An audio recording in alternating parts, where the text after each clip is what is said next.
विघ्नहर्ता श्री गणेश, श्री गणेश, श्री गणेश।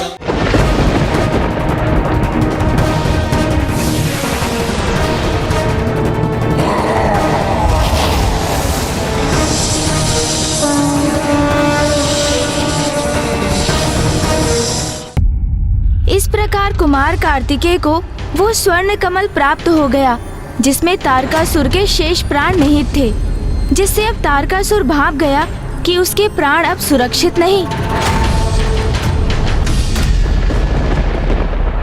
क्या हुआ? तुम्हारे नेत्रों में भय की छाया उभरती हुई क्यों दिखाई दे रही है मुझे? अच्छा। अर्थात तुम्हें भी ये विश्वास हो गया है कि अब अंत दूर नहीं है तुम्हारा।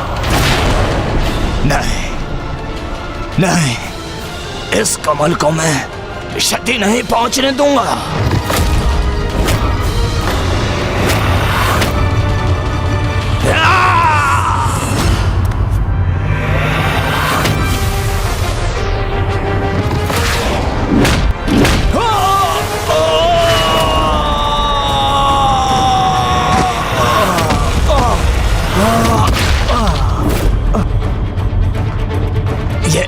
ये नहीं हो सकता, मेरी योजना विफल नहीं हो सकती। नहीं, मुझे स्वयं को संयत कर कोई उपाय करना होगा।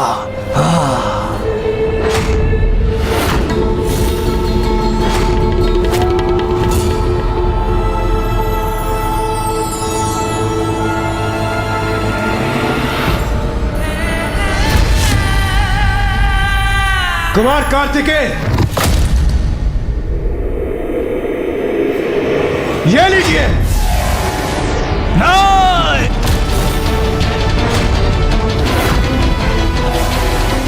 मेरे प्राण स्थित है इस कमल में। इसे देवताओं की क्रीड़ा का कंदूक नहीं बनने दूंगा मैं।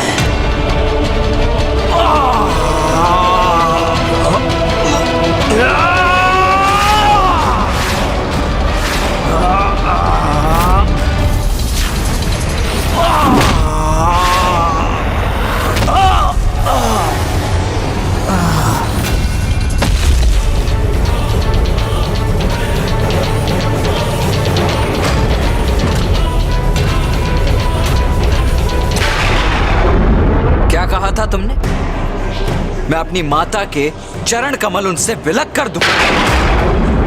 मूर्ख, इतना भी ज्ञात नहीं है तुम्हें कि एक माता 100 पुत्रों को जन्म देने में सक्षम होती है, किंतु 100 पुत्र एक साथ आकर भी एक माता को जीवन प्रदान नहीं कर सकते। अपने आसुरी छल से माता की महिमा को खंडित करवाना चाहते थे तुम। तुम्हारे उन कुटिल विचारों और उन अनुचित शब्दों के लिए अब तुम्हें उचित दंड दूंगा मैं।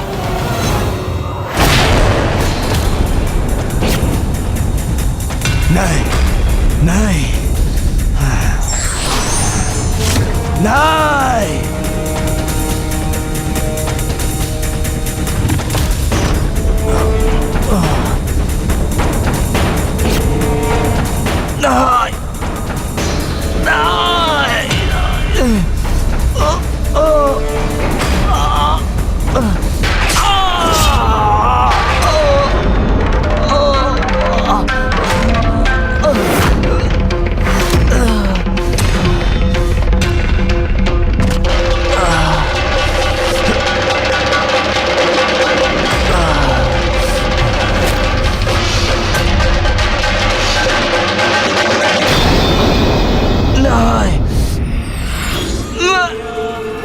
मैं भटका हुआ था, कुपथ पर था। भूलो ही मुझसे, मुझे छोड़ दो। मेरे इस कमल को कुछ मत करो। मेरे प्राण नष्ट मत करो। कुमार कार्तिकेय, छोड़ दो।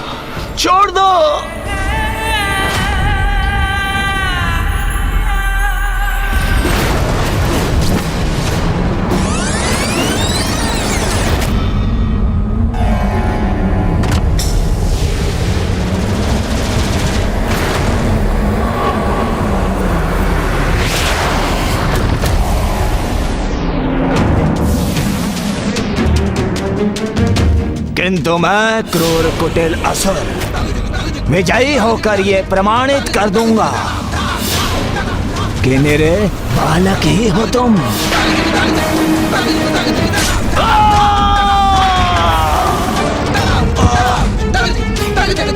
अपनी माता के चरण कमलों को विरग करेगा तभी अंत कर सकेगा मेरा वो।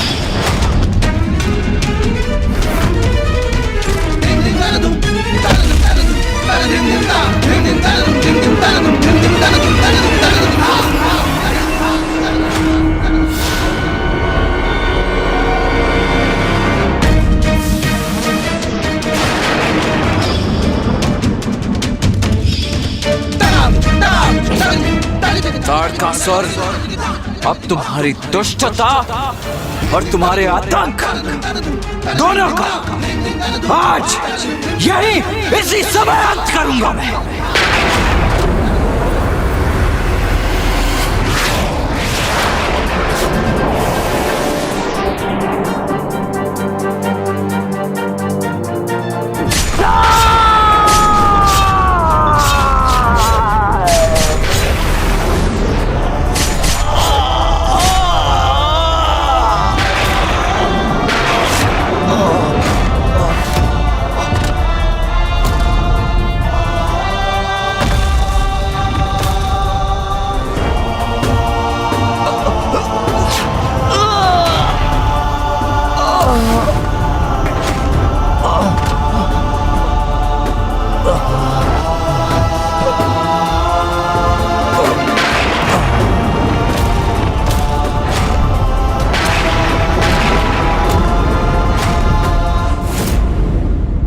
अंततः तारकासुर का अंत हो ही गया।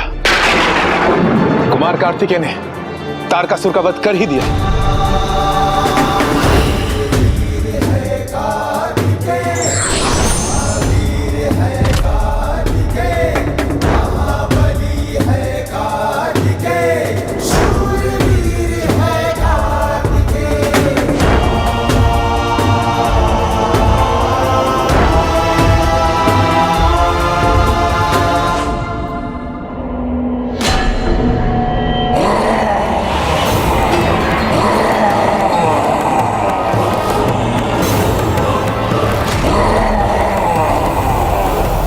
कुमार कार्तिकेय सावधान!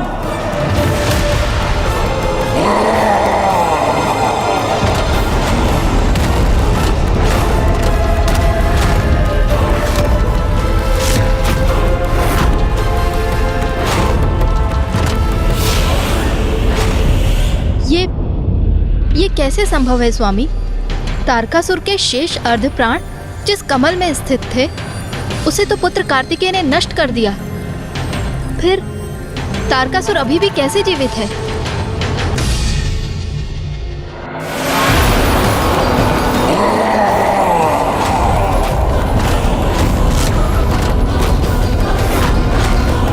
माता तारा का वरदान प्राप्त है मुझे, वो वरदान जो जीवित रखेगा मुझे।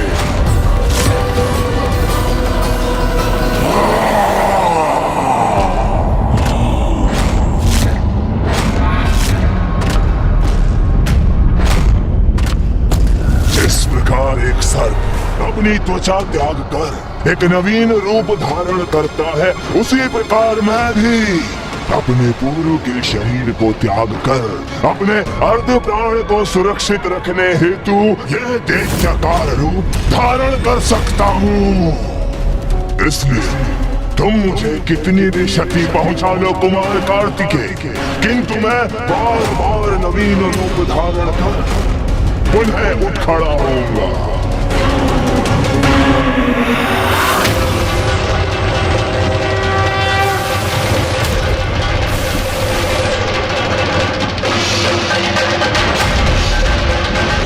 कुमार कार्तिकेय का क्रोध अब उसके चरम पर पहुंच चुका है। तुम तो मात्र एक सर्प के समान अपना रूप ही परिवर्तित कर सकते हो ना तारकासुर, किंतु मैं तुम्हें उस सर्प रूपी शक्ति का परिचय दूंगा जो मेरे भीतर समाहित है।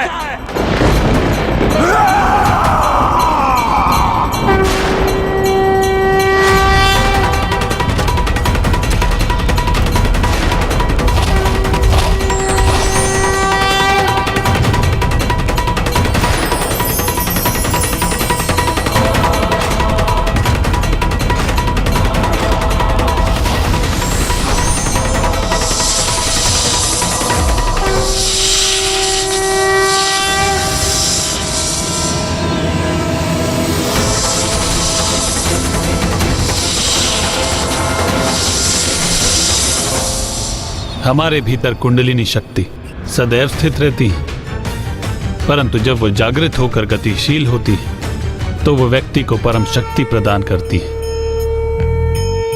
जैसे आज कुमार कार्तिकेय अपने जन्म के उद्देश्य अर्थात तारकासुर के अंत के इतना निकट है, तो उसकी सर्प रूपी कुंडलिनी शक्ति पूर्ण रूप से जागृत होकर उसकी लक्ष्य की प्राप्ति के लिए सहायक बन रही है। अंत करो पुत्र, अंत करो तारकासुर का, अंत करो उस असुर का जिसने देवताओं का जीवन कष्टमय बनाया, जिसने अनेकों बार सनातन धर्म का उल्लंघन किया, यज्ञादि में बाधाएं उत्पन्न, ऋषि मुनियों को बंदी बनाया, मेरे भक्तों को आतंकित किया, उन्हें पीड़ा पहुंचाई। नष्ट करो उस असुर को, अंत करो उसका पुत्र। देवी पार्वती भी अत्यंत क्रोधित हो उठी है।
कुमार कार्तिकेय की जय, कुमार कार्तिकेय की जय, देश सेनापति कुमार कार्तिकेय की जय, कुमार कार्तिकेय की जय, देश सेनापति कुमार कार्तिकेय की जय।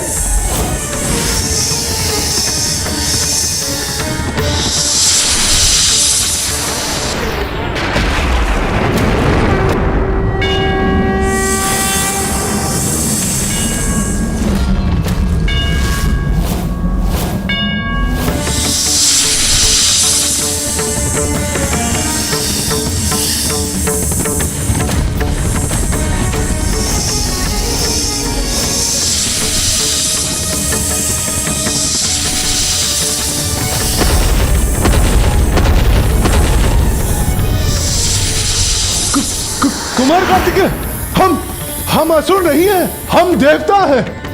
हमें पहचानिए कुमार कार्तिकेय, हमें पहचानिए।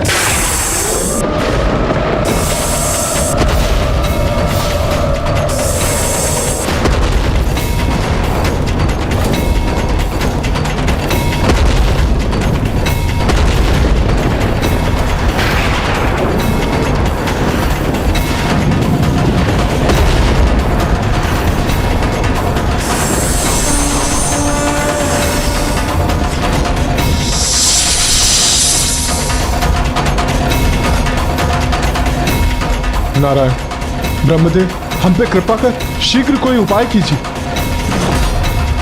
क्योंकि सर्प रूप धारण करने के उपरांत कुमार कार्तिकेय अपने वास्तविक रूप में लौट ही नहीं रहे और उनकी उग्रता में निरंतर वृद्धि होती जा रही है।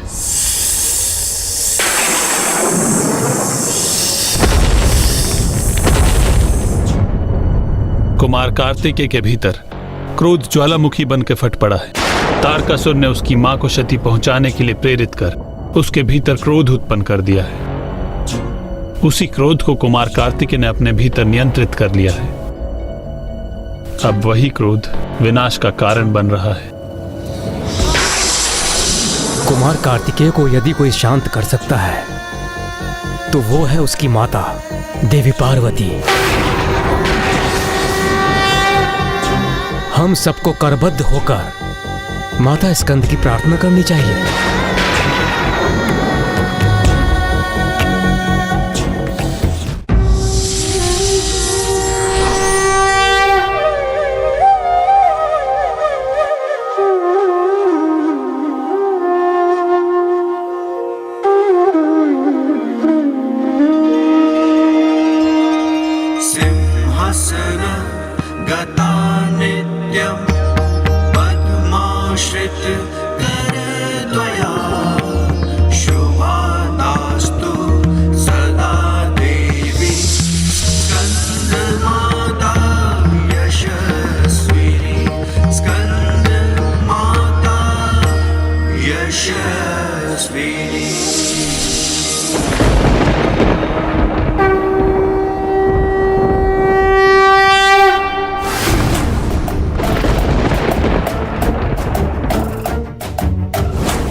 पुत्र कार्तिकेय ने तारकासुर का वध कर उसके आतंक को मिटा दिया।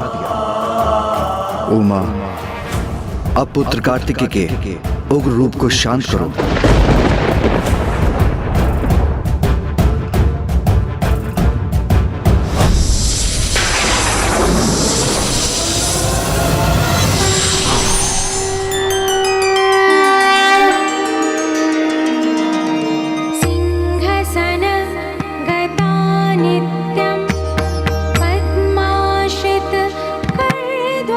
पुत्र कार्तिकेय,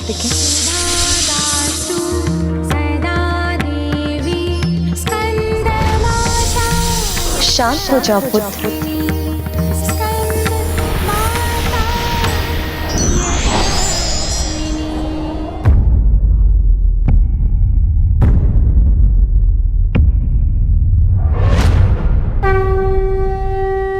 माता,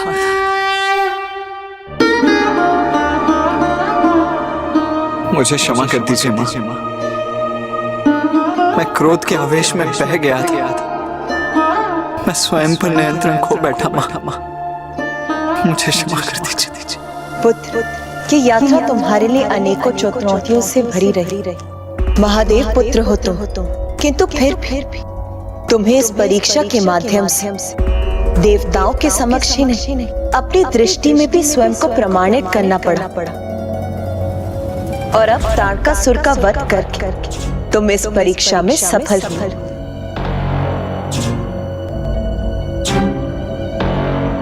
नहीं मां, आपने मुझे इस योग्य बनाया, इसीलिए मैं ये सब संभव कर सका।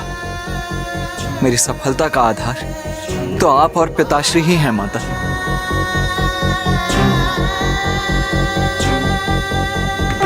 आयुष्मान भव पुत्र।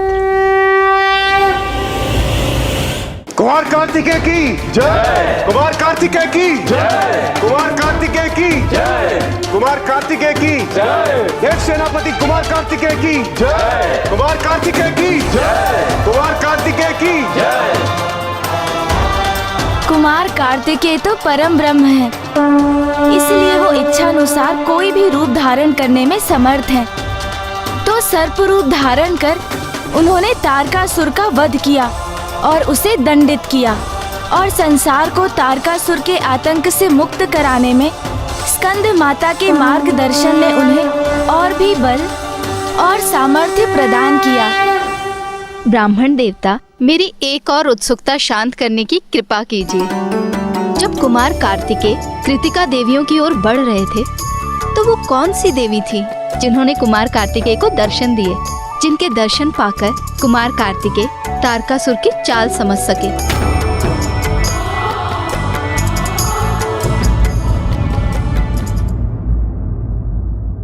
माँ ललिता।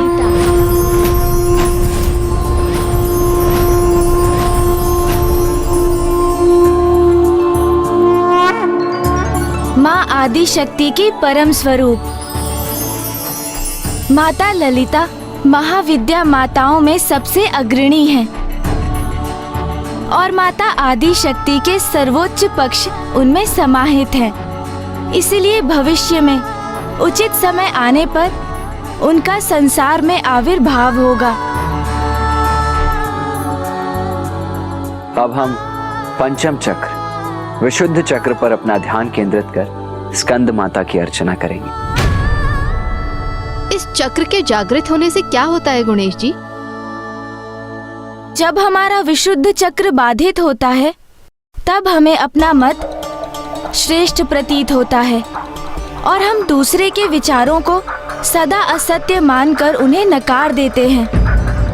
किंतु हमारे विशुद्ध चक्र के खुलने पर हम उचित समय पे उचित प्रकार से मत प्रकट करने के साथ दूसरे के विचारों को श्रवण कर उन्हें स्वीकार कर उसके दृष्टिकोण को समझने में भी समर्थ हो जाते हैं।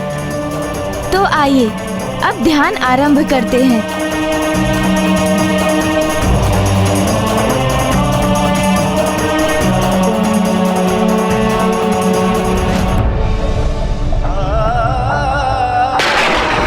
महादेव, काशी में एक ही राजा हो सकता है। यदि मुझे यहाँ राज्य करना है तो आपको यहाँ से प्रस्थान करना होगा।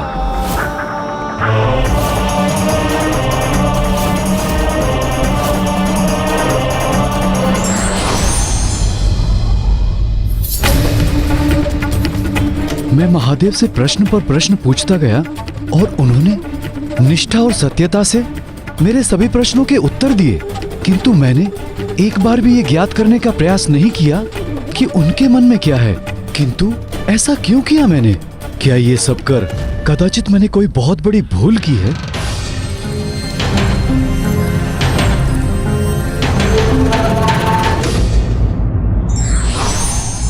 भले ही व्यक्ति को कितनी भी चुनौतियों का सामना करना पड़े, बुराई का अंत होकर ही रहता है।